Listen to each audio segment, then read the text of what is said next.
Alright, so we got the full summary for 1095, and there is so much more that happens in this chapter than what we talked about yesterday. I love when that happens. We got some great set of spoilers this week, and yes, we are going more into Saturn in this chapter. I didn't think we were going to based off of what we read yesterday, so let's get right into it. Chapter starts with the Vice Admirals prepare to help save Saturn, but Saturn orders them to stand down. Saturn says that he could easily dodge Bonnie's attack if he would have wanted to. Saturn pulls the sword out of his body and his blood disappears. So coming off of the previous chapter, we saw Saturn coming across Vega Punk, Frankie, Sanji, and Bonnie like leapt at him after like reliving supposed memories of Saturn giving the order to erase Kuma's memory, and she stabbed him. And we were wondering like, okay, how's this possible? And most of us thought that it's probably because he just doesn't care. And yes, that is the case.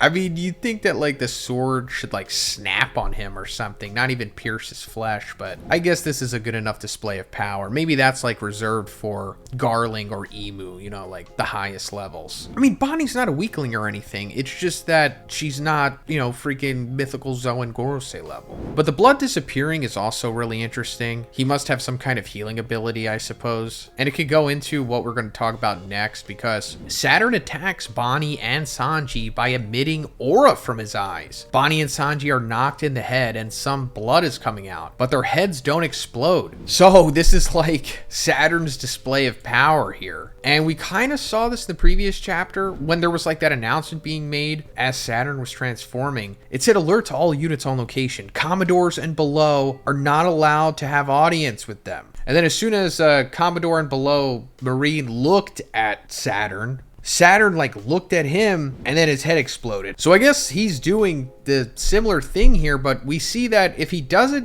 against like a Yonko commander level individual, I suppose you could say here, their heads don't explode, which is understandable, but they are, as it says, knocked in the head and blood is coming out. And I'm mainly talking about Sanji here, of course. He is the best litmus test for gauging how strong this is, I guess. But I guess this also goes into what we've been speculating about what Saturn's fruit could be. Like the popular theory is that it's based off of the Japanese yokai, the Ushioni. And aside from like the aesthetic, the powers that we're seeing from Saturn do pretty much line up with it. And I'll go a little bit more into that once we see more of what he can do. Kizaru apologizes to Saturn. He's still on the ground, unable to move. And Saturn says, "Your work is unusually slow this time." So that's pretty wild too. In the previous chapter, we saw, I guess, the ending of Luffy versus Kizaru, or at least the first round of it, because in the final sequence, Luffy like darts around Kizaru, and Kizaru's like, "You must be reaching your limit by now." And Luffy just knocks him in the head with his star gun, like a left hook, similar to like the straight cross that he gave to Kaido, you know, rubberizing their head and just going into it. And this punch was so devastating that it straight up defeated Kizaru. We didn't know that until now. And I am so curious to see the discourse that this causes, because this is as clean as defeat gets, right? I mean, even if this was like an MMA or a boxing match, you could say that Saturn would be the referee in this instance,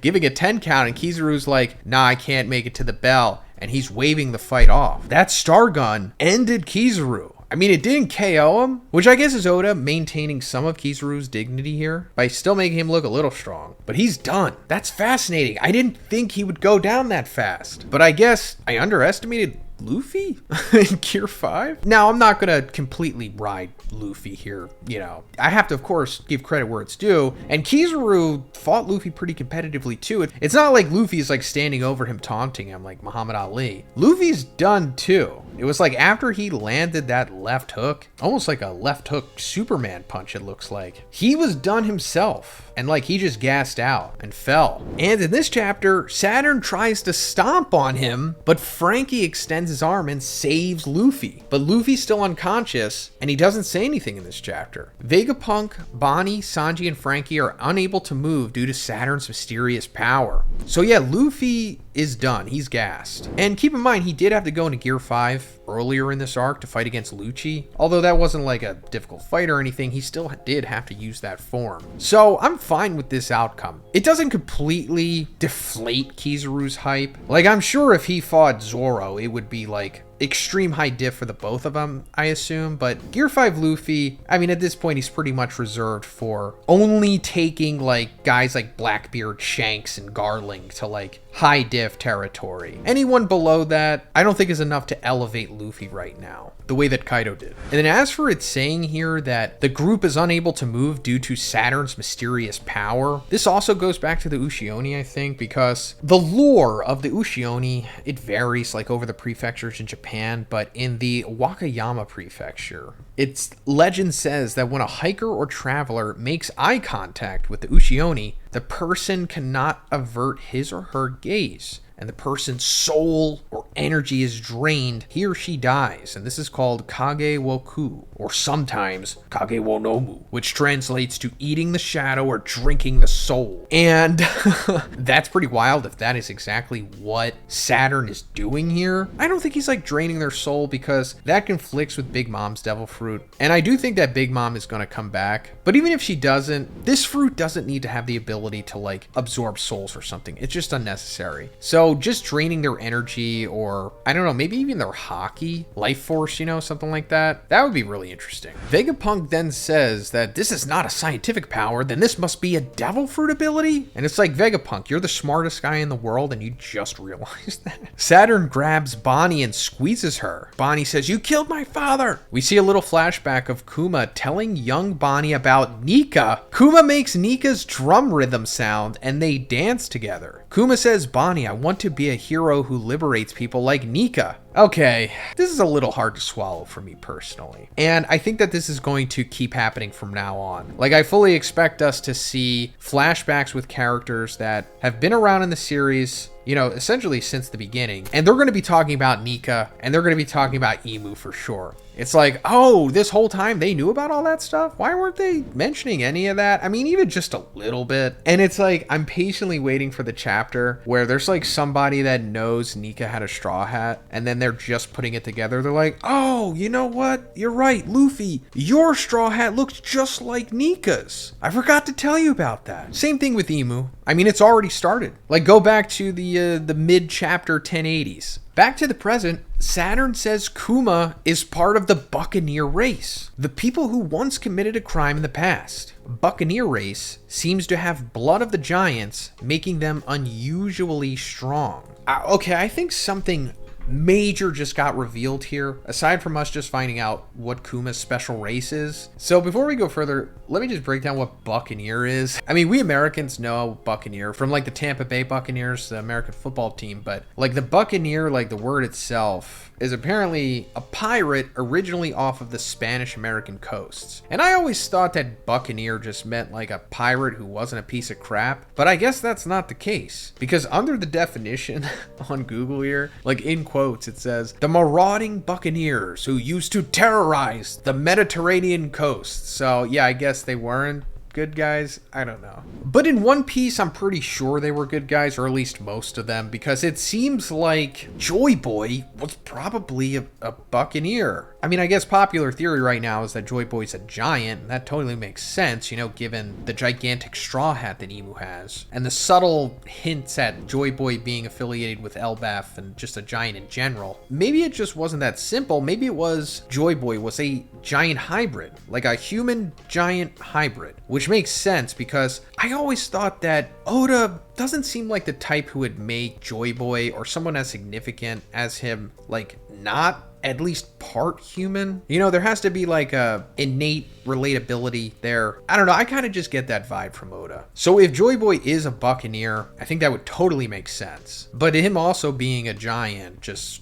flat out makes sense as well. And going further, what we're about to read makes me think that he was probably a buccaneer, because the information about Kuma's blood test was leaked to a world government agent at the hospital. So Kuma's entire family was captured and became slaves and married Shuwa due to their strength. After his mother's death, Kuma's father tells him about the legend of Nika. Kuma's father says it's a legend that has been passed down among Buccaneer Race members. Kuma's father makes Nika's drum rhythm sound and starts dancing for Kuma, but he was suddenly shot in the head by a Tenryu Bito for making too much noise. So yeah, that's part of the course for them. That also could be how Joy Boy died. You know how like Oda loves to do the parallels and retelling the same story? Because that's also how Odin dies too, if you remember. And I'm sure other characters too. They're just escaping my mind at the moment, but you know what I mean. But considering the whole thing about the legend has been passed down among the Buccaneers, it's very important to us, drum rhythm, blah, blah, blah. Come on, it makes sense that Joy Boy would probably be a Buccaneer. And I talked about this in yesterday's video, but my favorite One Piece YouTuber, Uteron, recently made a theory speculating that Blackbeard could possibly be the same race as Kuma. And I thought that would have been cool. And now I think it would be even cooler. Like if it turns out that Blackbeard is a Buccaneer, and that's how he's able to have multiple devil fruits, but also he's the same race as Joy Boy, which gives more credence to him having D, but also for him being the Pirate King.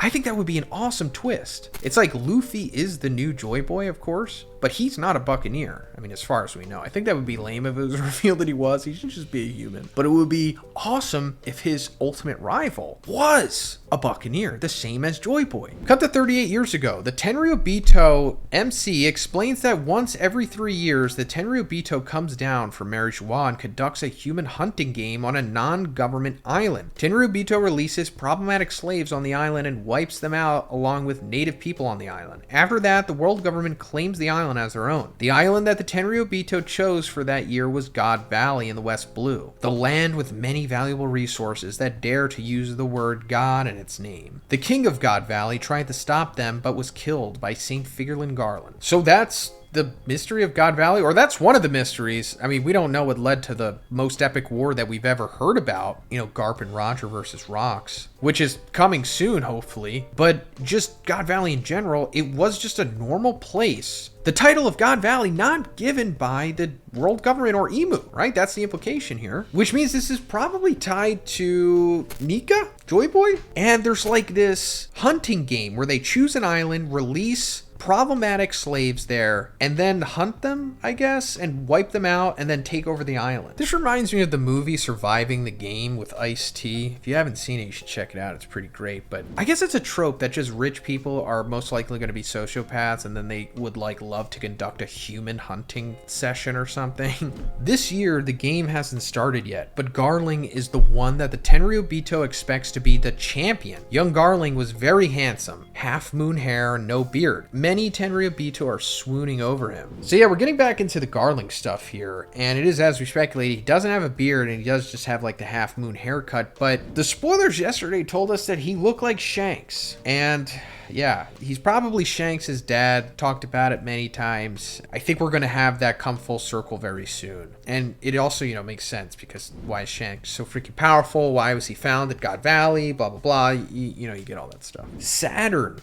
is on God Valley as well. He looks exactly the same as in the present, and Saturn receives words that the Buccaneer child slave who escaped was captured. Wow, I guess this confirms that Saturn is immortal, but immortal without having the perpetual youth surgery performed on him, at least in my opinion. So I guess Emu is responsible for making him immortal, at least I think. Like, I think all of the Gorosei are immortal because of some kind of ability that Emu is performing on them or something, or some kind of knowledge that she has. In the last page of the chapter, we see that Kuma is being dragged in the field by other slaves. This part, it's the continuation of the flashback that Bonnie saw in chapter 1074. Then suddenly two shadows appear, and they say, "Hee-haw! Hold right there, you guys. You must be the Buccaneer, the star of this. I see what they mean. You're indeed huge." They say that the blood of giants run within you. We can see that the two mysterious shadows are two child slaves, a young Imperio Ivankov and a girl named Ginny. Ivankov looks pretty similar to her adult appearance, and Ginny is a short-haired, smiling girl that is eating a piece of meat. And she says, "Isn't my big bro here huge too?" And Ivankov says, "Just the face though." "Oh, wait, that's not the point here, you dummy." And Ivankov talks to Kuma and says, "I choose to live. What about you?" And that's the end of the chapter. So this is how Ivankov met Kuma. Ivankov was originally a slave themselves. So then I guess, you know, years later or whatever, sometime after this, they meet Dragon or whatever. I don't think Dragon was a slave because obviously he's Garp's son. So maybe he was a marine and trading possibly. And as for who this Ginny is, it could be Bonnie's mom, maybe, because I don't think Ginny is around anymore. And given that we don't know who this character is, I just assumed it would be them. I don't think it's Crocodile. I know a lot of you are thinking that. I want it to be Crocodile. That would have been an incredible twist, but it's just not. And the reason why is because, first of all, it's not being mentioned that they look like Crocodile. Oda did draw what Crocodile looks like as a child, and it looks very distinguishable to Crocodile, and they don't smile and act like this. We've never heard Crocodile talk like this, and I'm assuming even as a child they didn't. However, that doesn't erase that theory. I still think it's possible for sure, but just right now is not the time for that to be revealed. But pretty much it for the video today, guys. Let me know what you think about this one in the comments, and if you like the video, please give it a like, and please subscribe if you haven't already. Have a great day, and I'll see you in the next one.